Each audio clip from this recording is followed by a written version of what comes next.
தமிழ் சொந்தங்கள் அனைவருக்கும் வணக்கம். இந்த வீடியோவில் எதை பற்றி பார்க்க போகிறோன்னா, ஒருத்தவங்க செகண்ட் ஹேண்ட் பைக் வாங்கணும்னு நினைக்கிறாங்க. அவங்க டேரெக்டாக பேமெண்ட் பண்ணி செகண்ட் ஹேண்ட் பைக்கை வாங்கிடுவாங்க. ஆனால் செகண்ட் ஹேண்ட் பைக்கில் உள்ள மிகப்பெரிய பிரச்சனை அவங்க என்னென்னு பார்ப்பாங்கன்னா, இன்ஜின் நல்லா இருக்கா, வண்டி நல்லா இருக்கா, வண்டி பிக்கப்பாக இருக்கா, இந்த மாதிரி அது ரிலேட்டடாக பார்ப்பாங்க. ஆனால் செகண்ட் ஹேண்ட் பைக்கில் உள்ள மிகப்பெரிய பிரச்சனை என்னென்னா, அந்த பைக் ஏதேனும் கேஸில் மாட்டியிருக்கா, அந்த பைக் மேலே ஆல்ரெடி ஏதாவது கேஸ் ரிஜிஸ்டர் பண்ணியிருக்காங்களா அப்படிங்கிறத யாருமே செக் பண்ணுறதில்ல. அது செக் பண்ணாமல் வாங்குறதுனால அவங்க பின்னாடி அந்த பைக்கை வாங்கிட்டு எங்கேயாவது ஒரு இடத்துல பிடிபட்டாங்கன்னா போலீஸ் கேஸ் இந்த மாதிரி விஷயங்களில் நிறையா அலைய வேண்டியது இருக்குது. கொலை வழக்கு, கொள்ளை வழக்கு, ஆள் கடத்தல் இந்த மாதிரி விஷயங்களில் நிறைய பேர் என்ன பண்ணுவாங்கன்னா, பைக்கு, கார் இந்த மாதிரி விஷயங்களை திருடி அந்த குற்றத்தை பண்ணிவிட்டு அந்த காரோடையே போயிட்டு அந்த வண்டியோடய போய் சரண்டர் ஆயிடுவாங்க.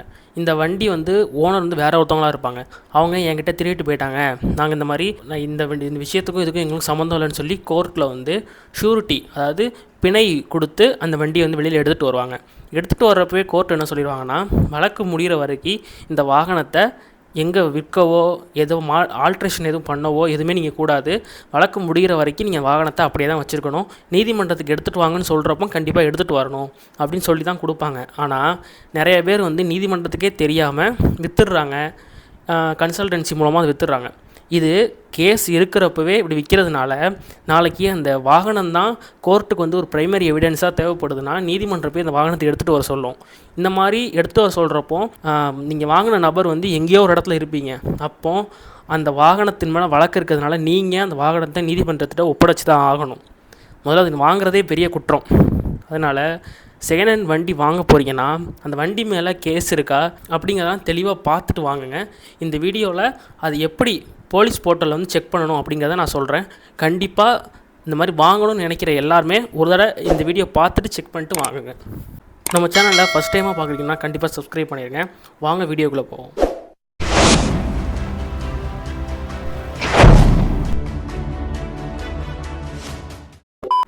கூகுளில் டிஎன் போலீஸ் அப்படின்னு சர்ச் பண்ணுங்கள். ஸ்க்ரீனில் தெரிகிற இந்த வெப்சைட்டை கிளிக் பண்ணுங்கள். தமிழ்நாடு போலீஸோட போர்ட்டல் கொஞ்சம் சேஞ்ச் பண்ணியிருக்காங்க. அதனால் ஸ்க்ரீனில் இப்படி டெஸ்க்டாப்பில் இந்த மாதிரி ஹோம் பேஜ் இப்போ தான் அப்டேட் பண்ணியிருக்காங்க. இப்படி தெரிகிற வெப்சைட் எதுன்னு பார்த்து ஓப்பன் பண்ணிக்கோங்க. போலீஸ் போர்ட்டலில் நீங்கள் சில விஷயங்களுக்கு பே பண்ணி தான் பார்க்க முடியும், பண்ண முடியும். ஆனால் இந்த மாதிரி சில இந்த எஃப்ஐஆர் பார்க்குறது, வெஹிக்கிள் ஸ்டேட்டஸ் செக் பண்ணுறது, சிஎஸ்ஆர் பார்க்குறது, இதுக்கெலாம் நீங்கள் பே பண்ண வேண்டிய அவசியம் இல்லை. ஃப்ரீயாகவே செக் பண்ணிக்கலாம். முதல்ல நீங்கள் இந்த வெப்சைட்டை ஆக்சஸ் பண்ணணுன்னா முதல்ல உங்களுக்கு ஒரு லாகின் ஐடி தேவை. இந்த லாகின் ஐடி எப்படி க்ரியேட் பண்ணணுன்னு எஃப்ஐஆர் எப்படி பார்க்கணுங்கிற வீடியோவில் நான் ஆல்ரெடி போஸ்ட் பண்ணியிருக்கேன். அந்த வீடியோவோட லிங்க்கு கூட இந்த வீடியோட கார்டுலையும் கீழே டிஸ்கிரிப்ஷன்லையும் கொடுக்கேன். அதை பார்த்து உங்களுக்குன்னு ஒரு லாகின் ஐடி ஓப்பன் பண்ணிக்கோங்க. ஓப்பன் பண்ணதுக்கப்புறம் தான் இந்த போர்ட்டல் கொடுக்கக்கூடிய அனைத்து சர்வீஸையும் நீங்கள் ஈஸியாக ஆக்சஸ் பண்ண முடியும். சரி, நீங்கள் அதை ஓப்பன் பண்ணதுக்கப்புறம் சிட்டிசன் சர்வீஸ் அப்படின்னு மேலே இருக்குது பாருங்கள், அதை ஓப்பன் பண்ணிக்கோங்க. அதில் ஃப்ரீ சர்வீஸ் அப்படின்னு இருக்குது பாருங்கள், அதை கிளிக் பண்ணிக்கோங்க. கிளிக் பண்ணதுக்கப்புறமா சைடில் உங்களுக்கு வெஹிக்கிள் வெரிஃபிகேஷன் அப்படின்னு காட்டும். அந்த வெஹிக்கிள் வெரிஃபிகேஷனை கிளிக் பண்ணிக்கோங்க. அதை நீங்கள் கிளிக் பண்ணதும் உங்களுக்கு இந்த பேஜ் தான் ஓப்பன் ஆகும். இதில் நீங்கள் பைக்கோட சில பேசிக் டீட்டெயில்ஸ் இது மேண்டட்ரியாக நீங்கள் ஃபில் பண்ணணும். ஃபில் பண்ண தான் இந்த வெஹிக்கிளோட ஸ்டேட்டஸ் செக் பண்ண முடியும். ஃபஸ்ட்டு ரெஜிஸ்ட்ரேஷன் நம்பர், உங்களோட வண்டியோட டிஎன் ரெஜிஸ்ட்ரேஷன் நம்பர் என்ன அப்படிங்கிறத அதை செக் பண்ணிக்கலாம், அதை போடுங்க. அதுக்கப்புறம் சேசிஸ் நம்பர், அதுவும் உங்களுக்கு தெரியும், அதையும் என்ட்ரு பண்ணிடுங்க. அதுக்கடுத்து என்ஜி நம்பர் என்ன இருக்குன்னு பார்த்து அந்த என்ஜி நம்பரையும் என்ட்ரு பண்ணிடுங்க. கீழே கேப்சா கேட்டிருக்கோம், இந்த கேப்சாவை டைப் பண்ணி கீழே சர்ச் அப்படின்னு கொடுத்தீங்கன்னா கொஞ்சம் நேரம் சர்ச் ஆகும். சர்ச் ஆனதுக்கப்புறம் இந்த பேஜோட கீழேயே வெஹிக்கிளோட டீட்டெயில்ஸ் எல்லாமே கொடுத்துருவாங்க.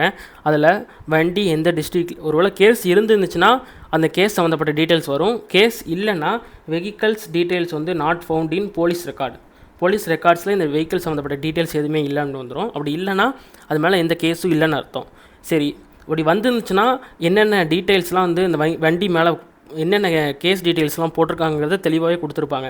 எந்த டிஸ்ட்ரிக்ட் கீழே ரெஜிஸ்டர் பண்ணியிருக்காங்க எஃப்ஐஆர், அப்புறம் எந்த போலீஸ் ஸ்டேஷன் கீழே பண்ணியிருக்காங்க, அந்த வண்டியை வச்சு நடந்த அக்கரன்ஸ் டேட்டு, என்றைக்கு அக்கரன்ஸ் நடந்திருக்கு அப்படிங்கிற டேட்டு, அப்புறம் எஃப்ஐஆரோட நம்பரு, அந்த வண்டி மேலே என்னென்ன செக்ஷன்ஸ் கீழே வழக்கு பதிவு பண்ணியிருக்காங்க அப்படிங்கிற டீட்டெயிலு, அந்த வண்டியை பிடிக்கிறப்போ ஒரிஜினலாக அதோட ஸ்டேட்டஸ் எப்படி இருந்துச்சு அப்படிங்கிற டீட்டெயிலு, அப்புறம் இப்போ அந்த வண்டி எங்கே இருக்குது, அதோட கரண்ட் ஸ்டேட்டஸ் என்ன அப்படிங்கிறத டீட்டெயிலு, அப்புறம் லாஸ்ட்டாக அதோட கலர், வண்டியோட கலர் என்ன அப்படிங்கிற டீட்டெயில், இது எல்லாமே அதில் என்ட்ரு பண்ணி போட்டிருப்பாங்க.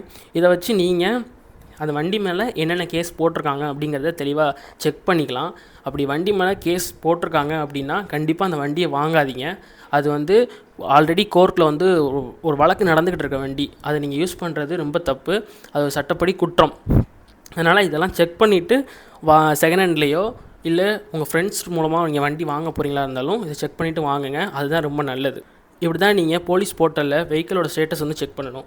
இதே மாதிரி வேறு என்ன டீட்டெயில் உங்களுக்கு தேவை அப்படிங்கிறத நீங்கள் சொல்லுங்கள். கண்டிப்பாக அதே மாதிரி வீடியோ போடுறேன். இதில் ஏதாவது சந்தேகம் இருந்தால் கண்டிப்பாக கமெண்ட் பண்ணுங்கள். அது சம்மந்தப்பட்ட நானும் உங்களுக்கு தனித்தனியாக ரிப்ளை பண்ணுறேன். தேங்க்யூ.